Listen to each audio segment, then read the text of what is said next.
Maakalla on pieni saari Kalajoen edustalla. Tänään tutustumme siihen.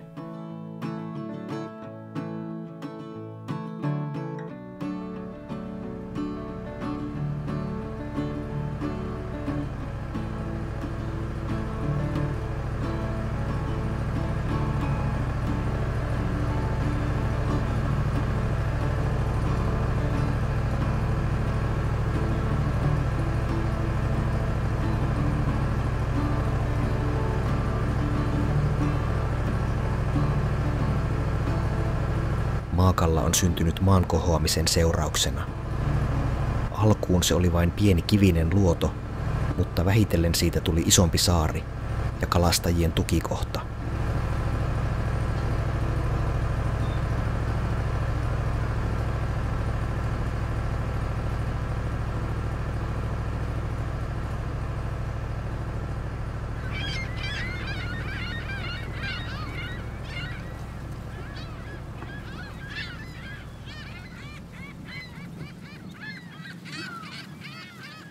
Saarella oli ensin vain pieni kappeli, joka uusittiin myöhemmin isommaksi kirkoksi.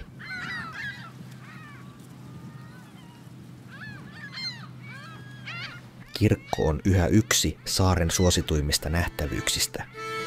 Kelloteline ja pappilan rakennus valmistuivat myös samoihin aikoihin.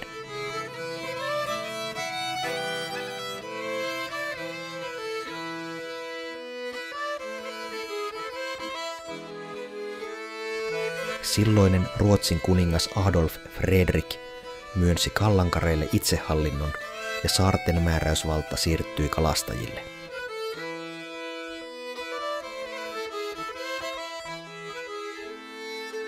Kalastajien karikokous kokoontuu vuosittain päättämään karin asioista.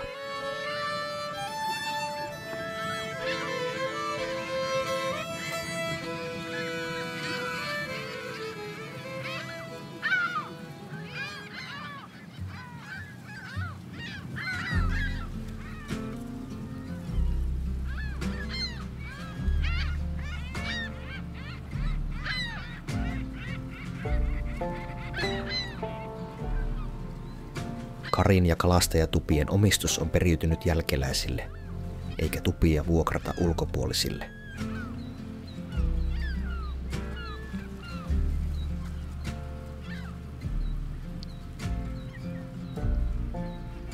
Maakalla toimii edelleen kalastajien ja mökkiläisten tukikohtana.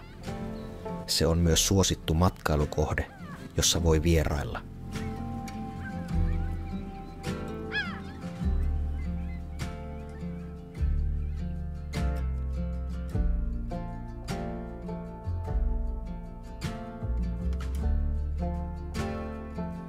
Maakallan karimuseo avattiin muutama vuosi sitten esittelemään kallankarien ja alueen kalastushistoriaa.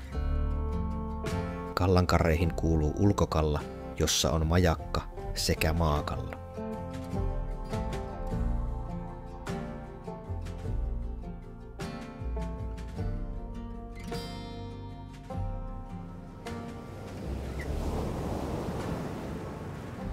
Saarella on karuluonto ja se on tärkeä muuttolintujen levähdysalue.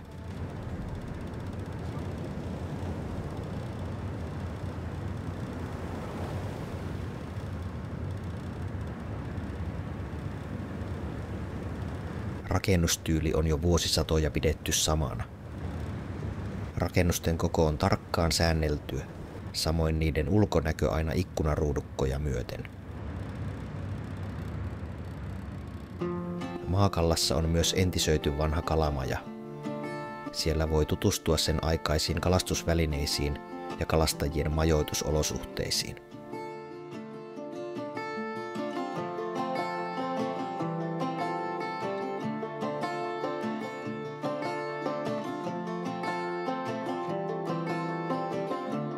Saaren läpi kulkee polku, jota pitkin pääsee ranta-aittojen kautta saaren toisessa päässä sijaitsevaan kalasatamaan.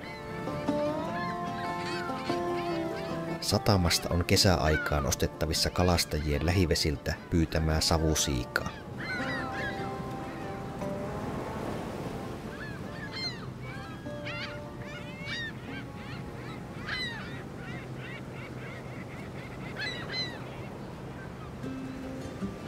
Nykyisin saaren mökit ovat pääasiassa kesämökkejä, vaikka toki kalastustakin harjoitetaan.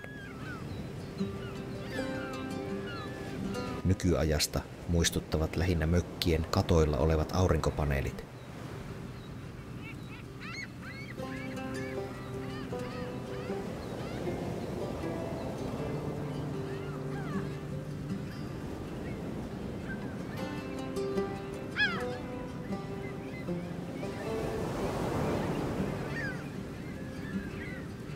Maakalla on keväisin ja syksyisin valokuvaajien ja lintupongareiden suosiossa.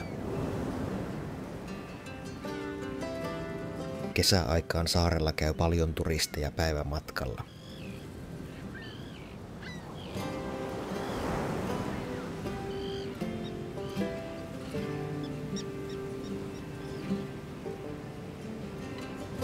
Risteily saareen kestää noin 4 tuntia, josta saaressa vietetään noin 1,5 tuntia.